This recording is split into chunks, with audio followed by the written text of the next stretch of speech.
ከአጠቃላይ የሰው ልጅ ከ1% በታች ያለው ነው ስለ ህይወት ግቡ እያሰበ ያለው ብዬ በድፍረት መናገር እችላለሁ። ስለ ህይወት ግባችን ማወቅ አስፈላጊ ነው።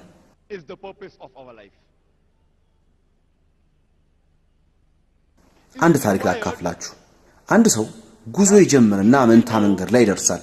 በዚህ አካባቢ ሲያልፍ የነበረን አንድ ግለሰብ መንገዶቹ ወዴት ነው የሚወስዱት ብሎ ይጠይቀዋል። ግለሰቡም ወዴት ነው መሄድ ይፈልከው ብሎ ቢጠይቀው ሰውየው ወዴትም ይሁን ብቻ ብሎ ሲመልስለት ግለሰቡ እንግዲያውስ የትኛውንም መንገድ ብትጠቀም ለውጥ የለውም ብሎ ይመልስለታል። ይህ ሰው ምንም አይነት ዓላማ ስለሌለው ምንም ቢሰራ ምንም አይነት ለውጥ የለውም። ምክንያቱም እግሩ እንደመራው የሚሄድ ነው። አብዛኛዎቻችን ህይወታችንን እየመራን ያለነው በተመሳሳይ መልኩ ነው። አንድ ምሳሌ ላንሳ። ቤት ለመስራት የተነሳ አንድ ግንበኛ አለ እንበል። መሰረት ለመጣል መሬቱን እየቆፈረ ነው። ግንበኛው ባለ ስንት ፎቅ ቤት ነው ለመስራት ያሰብከው ብላችሁ ብትጠይቁት አላውቅም ቢላችሁ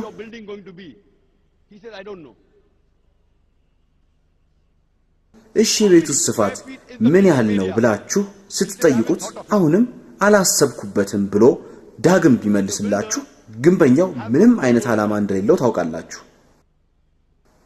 አንድ ሰው ለጎረቤቱ ውሻ ዘወትር መኪናዬን እንዳባረረ ነው፣ ለመሆኑ አንድ ቀን ተሳክቶለት አንድ መኪና እንኳን ይዞ ያውቃል ሲል ይጠይቀዋል። ጎረቤቱም ውሻው መኪናውን ይይዘው ወይም አይዘው እንደሆነ አያስጨንቀኝም፣ ይልቁንም የሚያሳዝነኝ ውሻዬ መኪናውን ሲይዘው ምን እንደሚያደርግበት ነው ሲል ይመልስለታል።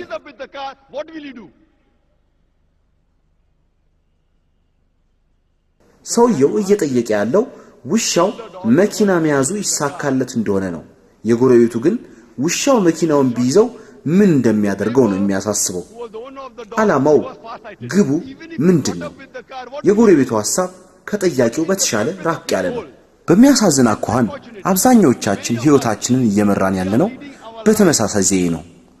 ልክ እንደ ውሻው አንዳንድ ሰዎች ይመረቁና በተማሩበት ትምህርት ምን ሊሰሩበት እንደሚችሉ ሲጠየቁ ምንም የሚያውቁት ነገር የለም። መመረቅ ስለሚፈልጉ ብቻ ይመረቃሉ። ከተመረቃችሁ በኋላስ ተብለው ሲጠየቁ አላሰብኩበትም የሚል ምላሽ ይሰጣሉ። አብዛኞቻችን ህይወታችንን እየመራን ያለነው እንደ መንገደኛው ወይንም መኪና እንደሚያባረው ውሻ ነው። ያለምንም አይነት ግብ ዝም ብለን እየኖርን ነው። አብዛኞቻችን ሌሎች የያዙትን ግብ ምንም ሳናጤን እንከተላለን።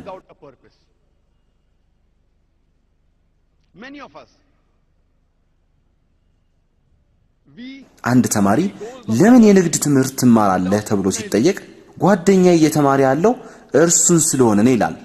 አብዛኛው ሰው ምን እያደረጉ እንደሆነ ሳይታወቃቸው ተዋንያንን ሞዴሎችን ለመምሰል ይሞክራሉ።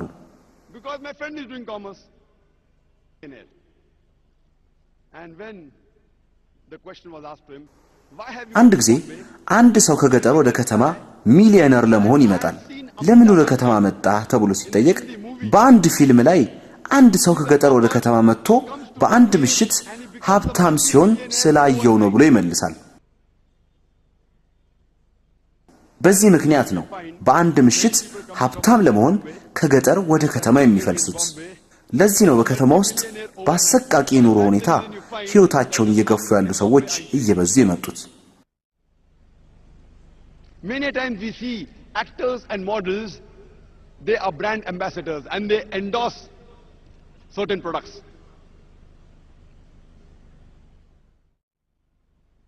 ብዙ ጊዜ ተዋናያና ሞዴሎች አንድ ንቃ አስተዋዋቂ አምባሳደር ይሆናሉ። አንድ ሰው ሃዮንዳይ መኪና ይገዛል።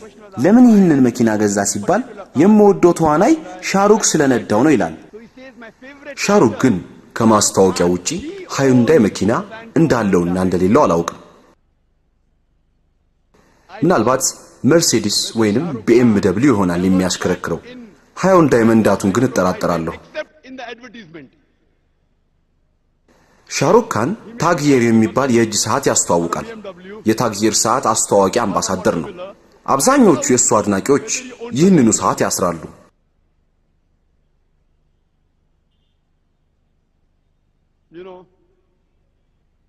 Shah Rukh Khan endorsed the watch Tagore. I doubt whether he wore Tagore. የታግየር ሰዓት ከሻሩክ ካን ትወና ጥበብ ጋር ምን እንደሚያገናኘው ግን ይገርመኛል። የእጅ ሰዓቱ የትወና ጥበብ ክህለቱን አጎልብቶለታል።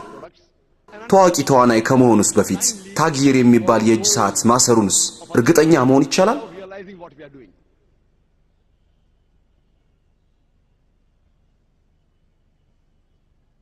ድርጅቶች ዕቃዎቻቸው እንዲሸጡላቸው ከሚጠቀሙባቸው የሚዲያ ዘዴዎች መካከል ይህ አንደኛው ነው።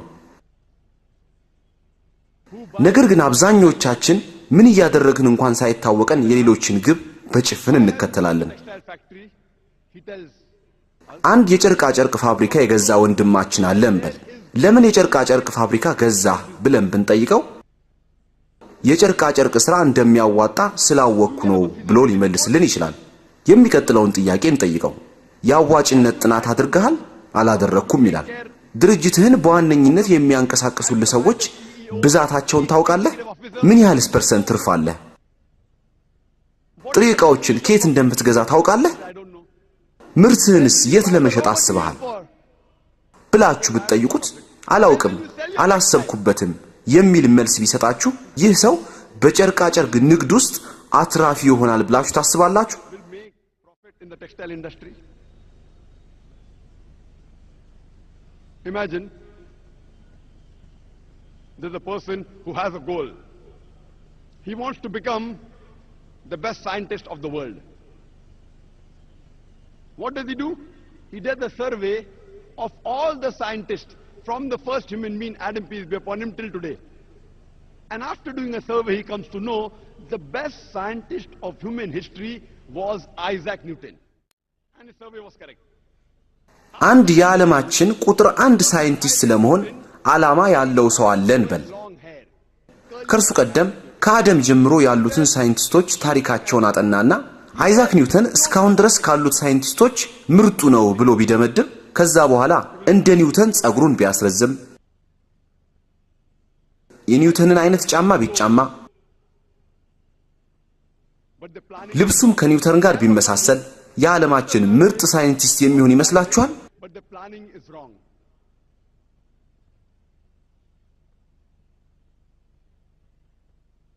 እንደዚህ አይነት ሰዎች ዓላማ ያላቸው ነገር ግን እቅዳቸው የተሳሳተባቸው ናቸው።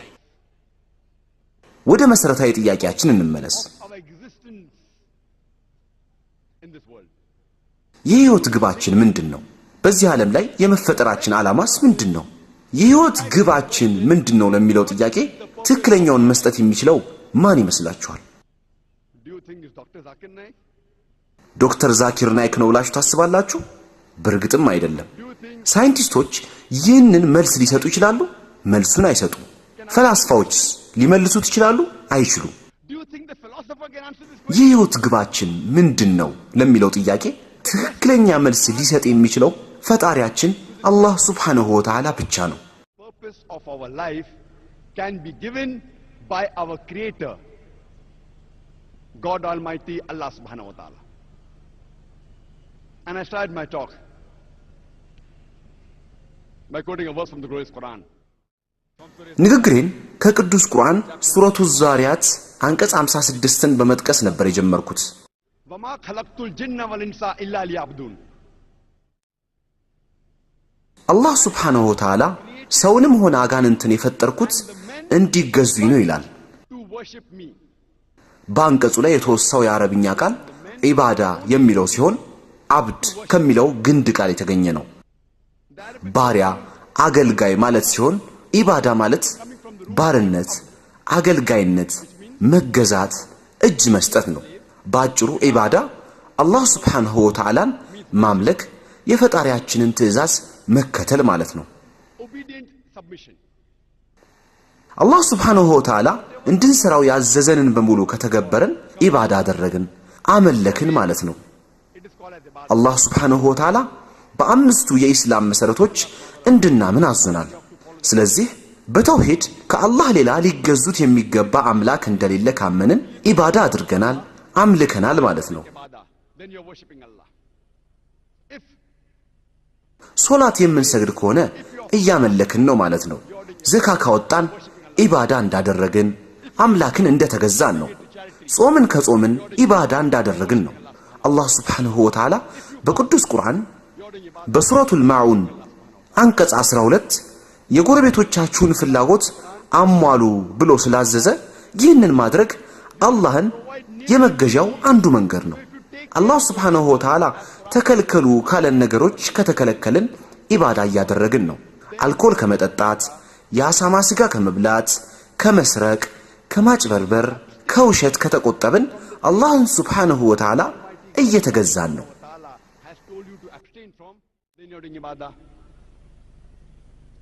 If you abstain from having alcohol, you're doing ibadah. If you abstain from having pork, you're doing ibadah. You're worshipping Allah subhanahu wa ta'ala. If you abstain from stealing, cheating, telling lies, you're doing ibadah. በአጭሩ የአላህ ሱብሓነሁ ወተዓላ ትእዛዛትን ከተቀበልን ፈቃዳችንን ለእርሱ ፍቃድ ካስገዛን ኢባዳ እያደረግን አላህንም እየተገዛን ነው። የሰው ልጆች ሁለት ቅድመ ሁኔታዎችን ካሟሉ እያንዳንዱ ስራቸውን ወደ ኢባዳ መለወጥ ይችላሉ። የመጀመሪያው ስራው የአላህ ሱብሓነሁ ወተዓላን ደስታ ለማግኘት ብቻና ብቻ መሆን አለበት። ሁለተኛ ስራው መሰራት ያለበት የመጨረሻው ነብይ አለይሂ ሰላቱ ወሰላም በሰሩበት መንገድ ሱናቸውን መሰረት በማድረግ መሆን አለበት። ለእያንዳንዱ ስራችሁ እነዚህን ሁለት ቅድመ ሁኔታዎች ካካተታችሁ ስራችሁን ወደ ኢባዳ መለወጥ ትችላላችሁ።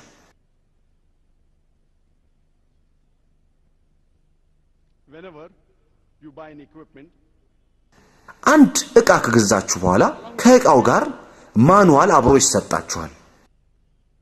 የሰው ልጅ እንደ ማሽን እንደወስደው ብትፈቅዱልኝ የሰው ልጅ በምድር ላይ የሚንቀሳቀስ እጅግ የተወሳሰበ ማሽን እንደሆነ የምትስማሙበት ነው። ታዲያ ይህ ማሽን ወይንም ሰው ማኑዋል አያስፈልገውም ትላላችሁ? ለሰው ልጆች የተሰጠው የመጨረሻው ማኑዋል ቅዱስ ቁርአን ነው። ቅዱስ ቁርአን ለመጨረሻው የአላህ መልእክተኛ የተሰጠ የመጨረሻ ራእይ ወይንም ወህይ ሲሆን የሰው ልጆችም የሚመሩበት የመጨረሻው መመሪያ ማኑዋል ነው። የሰው ልጅ ሕይወቱን እንዴት መምራት እንዳለበት ያድርግና አታድርግ ዝርዝር መመሪያዎች የሚገኝበት ቅዱስ ቁርአን ነው።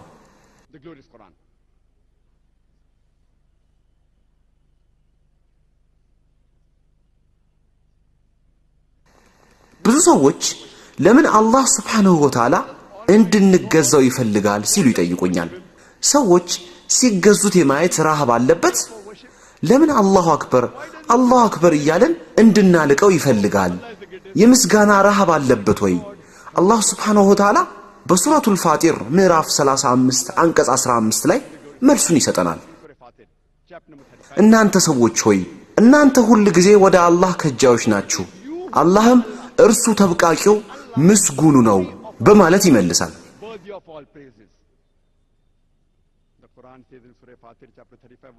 እናንተ ሰዎች ሆይ እናንተ ሁል ጊዜ ወደ አላህ ከጃዮች ናችሁ፣ አላህም እርሱ ተብቃቂው ምስጉኑ ነው። የመመለክ ረሃብ ስላለበት ሳይሆን አላህ ሱብሓነሁ ወተዓላ እንድንገዛውና እንድናመልከው የፈለገበት ምክንያት ለራሳችን ጥቅም ሲል ነው። አላሁ አክበር ስንል አላህን አናተልቀውም። አላሁ አክበር አልነውም አላልነውም እርሱ ታላቅ ነው። በአላህ ታላቅነት ላይ የምናመጣው ለውጥ የምንጨምረውም አንዳችም ነገር የለም። አላህ ሱብሓነሁ ወተዓላ እንድናመሰግነው እንድናልቀው የፈለገበት ምክንያት የሰዎችን ስነ ልቦና ስለሚያውቅ ነው።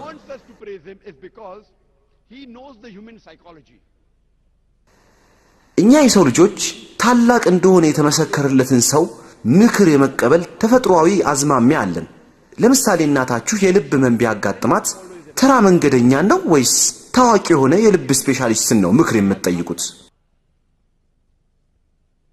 ሰዎች ስለ ሰውየው ታላቅነት ስለሚያወሩ የልብ ስፔሻሊስትነቱንም በመመልከት በእነዚህ ሁሉ ተጽዕኖ ስር ስለምንወድቅ ምክሩን እንደምንቀበለው ምንም ጥርጥር የለውም። እንደዚሁም ሁሉ አላህ ሱብሓነሁ ወተዓላ አዋቂ ነው፣ ጥበበኛ ነው፣ ታላቅ ነው ስንል የእርሱን ምክር የመቀበል ተጽዕኖ ስር እንወድቃለን።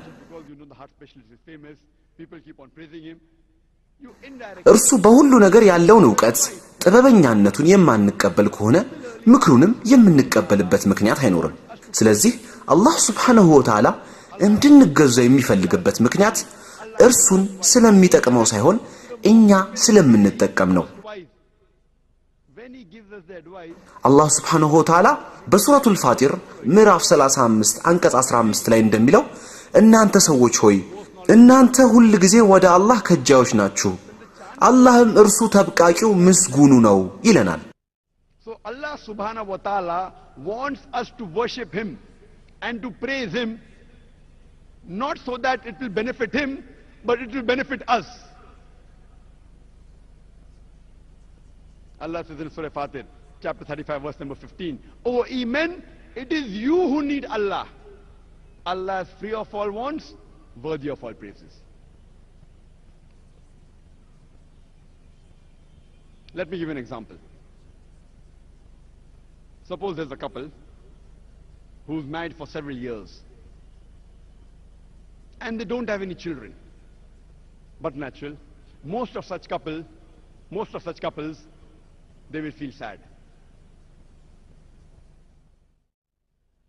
ምሳሌ ልስጣችሁ።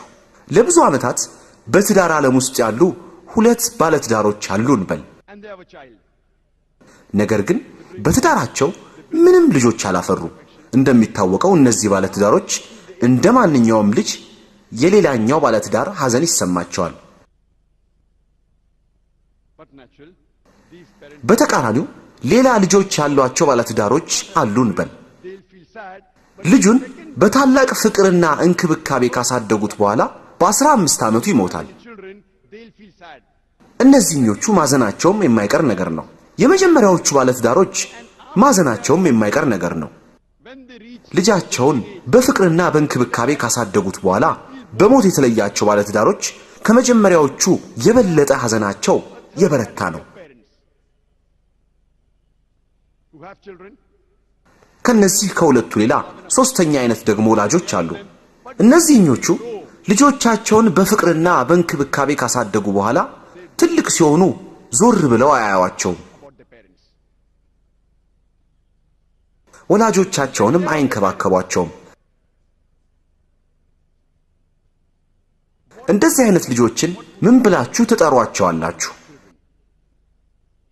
ያለምንም ጥርጥር እንስሶች ትሏቸዋላችሁ። ፍትህ አልባና ምስጋና ቢሶችም ልትሏቸው ትችላላችሁ። በዚህ ነጥብ ላይ ከተስማማን That if your parents, they bring you up, ለአምላካቸው ምስጋና የማያቀርቡ ሰዎችን ምን ትሏቸዋላችሁ? become an adult, አላህ ሱብሓነሁ ወተዓላ እኛን ብቻ ሳይሆን ወላጆቻችንንም የፈጠረ ነው። አላህን ሱብሓነሁ ወተዓላ መመስገን የለበትም ትላላችሁ? ለእርሱ ታዛዦች መሆን የለብንም? just ungrateful and inhuman. If you agree with this point, imagine what would you call those human beings who are ungrateful to their Creator? Our Creator, Allah subhanahu wa ta'ala, Almighty God, has not only created you, He has even created your parents. So don't you think that we should thank our Creator, Allah subhanahu wa ta'ala? Shouldn't we be obedient to Him? How many of us ever thank Allah subhanahu wa ta'ala for the bounties, for the blessings that He has bestowed upon us? How many of us? ምን ያህሎቻችንስ ነን አላህ ሱብሓነሁ ወተዓላ ለሰጠን ስጦታ ጸጋ የምናመሰግነው? አላህ ሱብሓነሁ ወተዓላ ሕይወት፣ ምግብ፣ አልባሳት፣ መጠለያ ሰጥቶናል። ለትንሽ ቀናት ውሃ ባናገኝ ምን እንደምንሆን ታውቃላችሁ? እንሞታለን። But naturally you'll die. ምን ያህሎቻችን ነን አላህ ሱብሓነሁ ወተዓላ ለሰጠን ውሃ የምናመሰግነው? For the water He has provided us. Have you ever thought ስለምን ተነፍሰው አየር አስበን እናውቃለን? ይህንን አየር ለተወሰኑ ደቂቃዎች ባናገኝ ምን እንደምንሆን እናውቃለን? what will happen to us? But naturally, ምን ያህሎቻችንስ ነን አላህ Subhanahu Wa Ta'ala የምንተነፍሰውን አየር ለሰጠን የምናመሰግነው? the air he has provided us.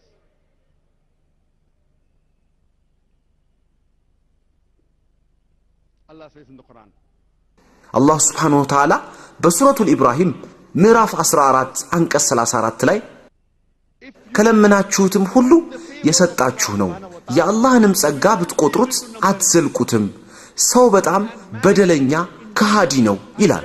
and ungrateful.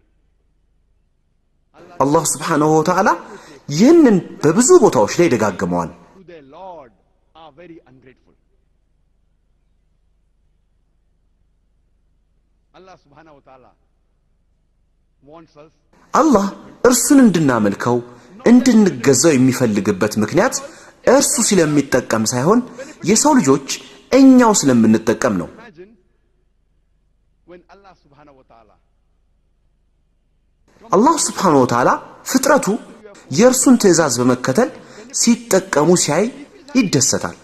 for example if there's a doctor ለምሳሌ ለደሃ ህመምተኞች በነፃ ህክምና የሚሰጥ ዶክተር ቢኖር ህመምተኛው የዶክተሩን ምክር አልቀበልም ቢል ምን የሚሰማው ይመስላችኋል? የዶክተሩን ምክር ብትቀበሉ ባትቀበሉ ለዶክተሩ የሚጠቅመውም ሆነ የሚጎዳው ነገር የለም። ምክንያቱም ምክሩን እየሰጣችሁ ያለው በነፃ ነውና። ሆኖም ግን ምክሩን ተቀብላችሁ ጤነኛ ብትሆኑ ምክሩን ተቀብላችሁ ስለተሻላችሁ ዶክተሩ ደስታ ይሰማዋል። has not become healthy. Allah subhanahu wa ta'ala is far superior than all the doctors in the world. አላህ Subhanahu Wa Ta'ala በዓለም ላይ ካሉት ዶክተሮች ሁሉ የላቀ ነው። የፈዋሾች ሁሉ ፈዋሽ ነው። Otherwise, Allah subhanahu wa ta'ala is happy. አላህ Subhanahu Wa Ta'ala እርሱን ማመስገንን ትእዛዙን መከተል ስንጀምር ሰዎች እየተጠቀሙ ስለሆነ ይደሰታል። Pleases Allah subhanahu wa ta'ala. አላህ Subhanahu Wa Ta'ala እርሱን ማመስገንና ትእዛዙን መከተል ስንጀምር ሰዎች እየተጠቀሙ ስለሆነ ደስታ ይሰማዋል። His creations. የአላህ Subhanahu Wa Ta'ala ደስታ እርሱን ስናመልከው የሚጠቀመው ነገር ስላለ ሳይሆን የእርሱ ደስታ ምንጭ ከኛ መጠቀም ላይ ስለሆነ ነው። For forgiveness. የቱንም ያህል የገዘፈ ኃጢአት ወንጀል ብንሰራ እንኳ ንስሐ በገባንበት ቅጽበት ይምረናል። አላህ Subhanahu Wa Ta'ala ይህንን በብዙ ቦታዎች ላይ ጠቅሶታል። አላህ ይቅር ባይና አዛኝ ነው። አላህ ይህንን አረፍተ ነገር በብዙ ቦታዎች ላይ አውስቶታል። በሱረቱ ኒሳ አንቀጽ 25፣ በሱረቱል ማኢዳ አንቀጽ 74፣ በሱረቱል ሂጅር አንቀጽ 49፣ በሱረቱል ነህል አንቀጽ 119፣ በሱረቱ ዙመር አንቀጽ 53፣ በሱረቱል ቡሩጅ አንቀጽ 14። በእነዚህ ቦታዎች ላይ አላህ Subhanahu Wa Ta'ala ራሱን Wallahu ghafurur rahim በርግጥ ማሪና አዛኝ ነው ብሎ ይጠራል። and most merciful. Even though you don't obey him. ምንም እንኳ ባታመልኩት ትእዛዙን ባትከተሉ ኃጢአት ብትሰሩ ወዲያውኑ ይቅር በለኝ ካላችሁት ይቅር ይላችኋል። እርሱም በእናንተ ተውበት ደስተኛ ይሆናል። ኃጢአት ሰርተዋል የኔ ፍጥሮች ናቸውና ይቅር እላቸዋለሁ። I forgive them.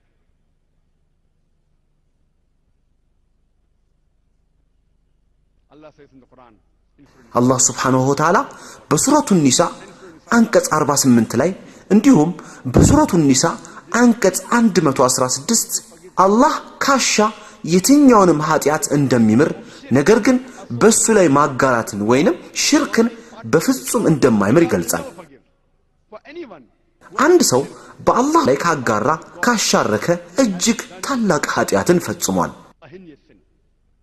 አላህ Subhanahu Wa Ta'ala ከመሞታችን በፊት የቱንም አይነት ኃጢአት ሊምር ይችላል። ነገር ግን በአላህ Subhanahu Wa Ta'ala ላይ ያጋራን ከመሞታችን በፊት ንስሐ ካልገባን በፍጹም አይምረንም። Forgiveness, Allah will never forgive you. የሰው ልጆች መጠበቅ ካለባቸው ኃጢአቶች የመጀመሪያው በአላህ Subhanahu Wa Ta'ala ላይ ማጋራትን ነው። All humankind, የአላህን Subhanahu Wa Ta'ala መብት ለሌሎች መስጠት። the human beings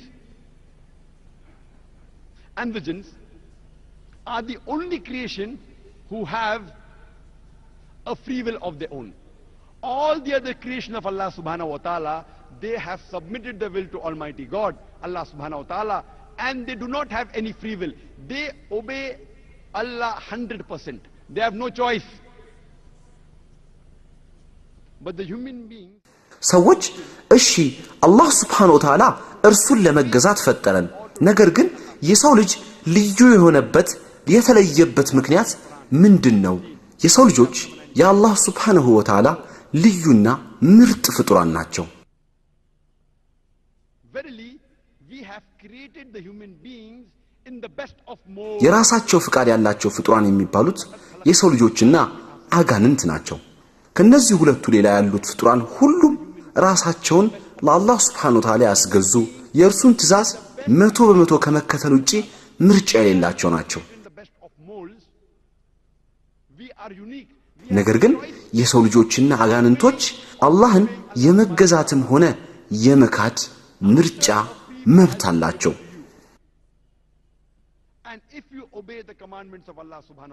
አላህ Subhanahu Wa Ta'ala በቁርአን በምዕራፍ 95 አንቀጽ 4 ላይ ሰውን በጣም ባማራ አቋም ላይ ፈጠርነው ይላል የሰው ልጅ የአላህ Subhanahu Wa Ta'ala ምርጥ ፍጥረት ነው በተስተካከለ አቋም ላይ ከመፈጠራችንም በላይ ፈጣሪያችንን የማምለክም ሆነ የመካድ መብት አለን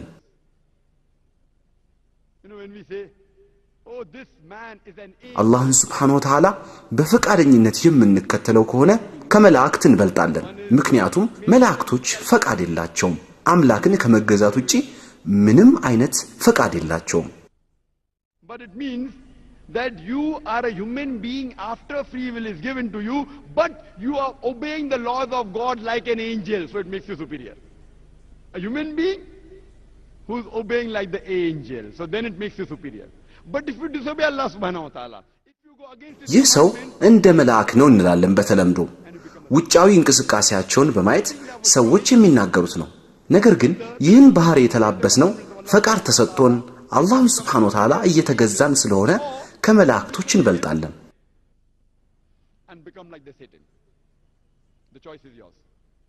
ነገር ግን በፈቃደኝነት በአላህ ላይ አመፀን ሰይጣንን የምንከተል ከሆነ የሸይጣን ቁራጭ እንባላለን ስለዚህ የሰው ልጆች አላህን Subhanahu Wa Ta'ala በመገዛት ከመላእክት በላይ የመሆንም ሆነ በእርሱ ላይ አመፀን ሰይጣንን በመከተል የሸይጣን ቁራጭ የመሆን ፈቃድ አለን ምርጫው የኛው ነው አላህ Subhanahu Wa Ta'ala ለምን እንዳላቀን ስንመለከት እኛ የርሱ ምርጥ ፍጡሮች ስለሆነን ነው እርሱን የመገዛት እንዲሁም ያለ መገዛት መብት አለን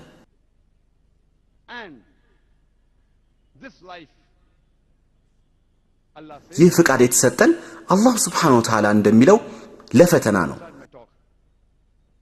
ንግግሬን ከሱረቱል ሙልክ ምዕራፍ 67 አንቀጽ 2 ላይ በመጥቀስ ነበር የጀመርኩት الذي خلق الموت والحياة ليبلوكم أيكم أحسن عملا አላህ Subhanahu Wa Ta'ala ያ የትኛችሁ ስራው ይበልጥ ያማረ መሆኑን ሊሞክራችሁ ሞትንና ህይወትን የፈጠረ ነው እርሱም አሸናፊው መሐሪው ነው ይላል አላህ Subhanahu Wa Ta'ala ህይወትንና ሞትን የፈጠረው የትኞቻችን ምርጥ እንደሆነ ለመፈተን ነው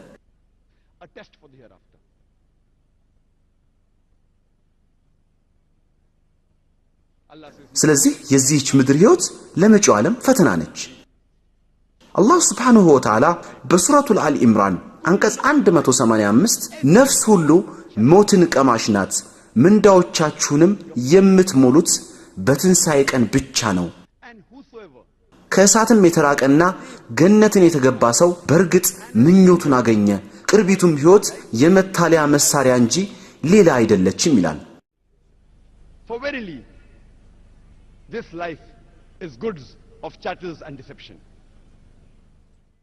አላህ Subhanahu Wa Ta'ala በሱረቱል በቀራ አንቀጽ 155 ላይ ከፍርሃትና ከረሃብም በጥቂት ነገር ከገንዘቦችና ከነፍሶችም ከፍራፍሬዎችም በመቀነስ በርግጥ እንሞክራቸዋለን ታጋሾችንም በገነት አብስር ይላል አላህ ሱብሓነሁ ወተዓላ የዚህችን ዓለም ሕይወት የፈጠረው ለፈተና ነው። አላህ በፍርሃት፣ በረሃብ፣ በንብረት ጥፋት፣ በትዳር ጓደኛ ሞት በእርግጥ ይፈትነናል። የዚህችን ምድር ትሩፋት የምናገኝበት መንገድ ሁሉ ለፈተና የቀረበ ነው። አላህ ሱብሓነሁ ወተዓላ በሱረቱል አንዓም አንቀጽ 165 ላይ እርሱም ያ በምድር ምትኮች ያደረጋችሁ በሰጣችሁም ጸጋ ሊፈትናችሁ ከፊላችሁን ከከፊሉ በላይ በደረጃዎች ከፍ ያደረገ ነው። ጌታ ቅጣቱ ፈጣን ነው፣ እርሱም እጅግ መሐሪ ሩህሩህ ነው ይላል። አላህ ከሌሎች ሰዎች በተሻለ ጸጋውን ከሰጣችሁ የበላይ ካደረጋችሁ እየፈተናችሁ ነውና ነቅታችሁ ተዘጋጁ።